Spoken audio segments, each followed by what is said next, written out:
Manipur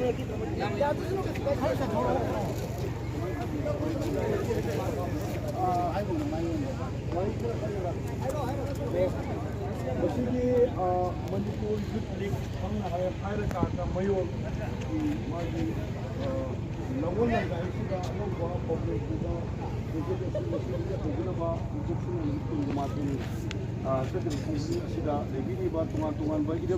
Gaisida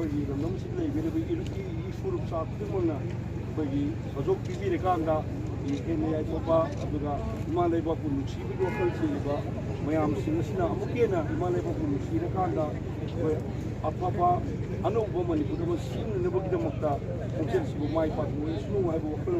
na sigi hotel si bako masidi ge hotel corruption si aikoi gi not haibadi culture oirakli environment suka hen shokshin kre amadi na ayambana drug ki khayat chongshin kre ꯄꯨꯝꯅꯃꯛ ꯑꯁꯤꯅ ꯃꯔꯝ ꯑꯣꯏꯗꯨꯅ ꯉꯁꯤꯗꯤ ꯑꯩꯈꯣꯏꯒꯤ ꯈꯨꯟꯅꯥꯏ ꯃꯄꯥꯡꯒꯜ ꯁꯣꯜꯂꯤ ꯃꯇꯤꯡ ꯌꯥꯎꯗ꯭ꯔꯦ ꯃꯆꯣꯏ ꯇꯥꯔꯦ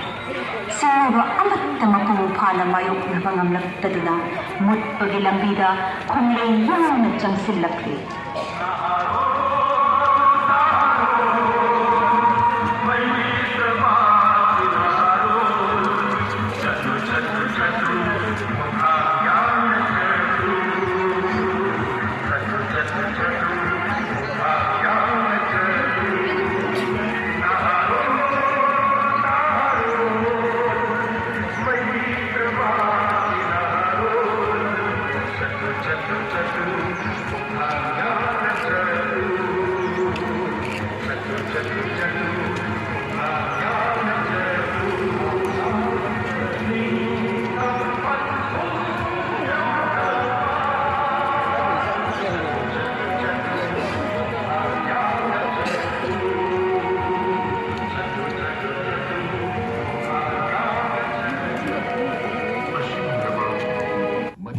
Youth League Mayol na sinjaduna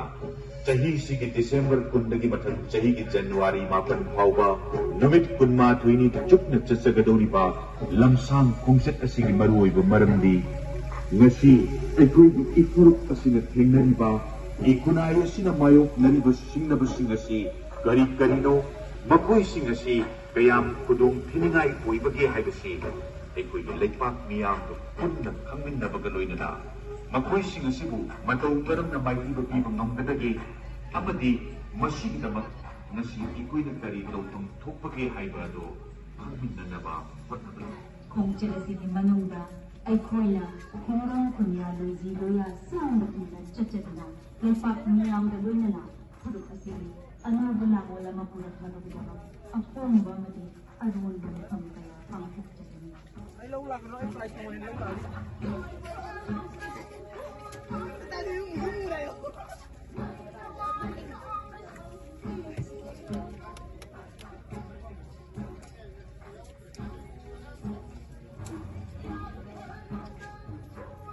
Sheikh Mayol na sakadawa akogi Mayongi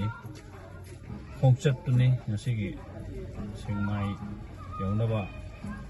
hangang kendagi manungda laiba hangang kangjung haida haibang phomdagi hangang kangjung haibang phomdagi lamtharak pani akogi hangang dagi oina phomdada mayamsi potharaga lakani hangang manungda